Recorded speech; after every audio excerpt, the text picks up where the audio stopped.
বাঁশঝাড়ের পাশে বসেছিল। হঠাৎ সে দেখল এক বিশাল সবুজ টিয়া পাখি ডালে বসে আছে। অর্ণব ধীরে ধীরে সেই বড় টিয়ার কাছে গেল। হঠাৎ টিয়া কথা বলল, আমাকে মুক্ত করো, আমি জাদুর বাঁধনে বন্দী আছি।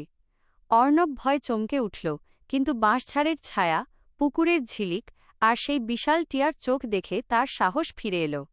টিয়া বলল, এক দুষ্ট জাদুকর আমাকে এভাবে আটকে রেখেছে। যদি তুমি সত্যিকারের সাহস দেখাও তবে আমি মুক্তি পাব। অর্ণব পুকুরের ধারে দাঁড়িয়ে গভীরভাবে ভাবল, তারপর টিয়ার দিকে তাকিয়ে দৃঢ়ভাবে মাথা নাড়ল। অর্ণব বাঁশঝাড়ের ভেতরে এক পুরনো লোহার বাক্স পেল।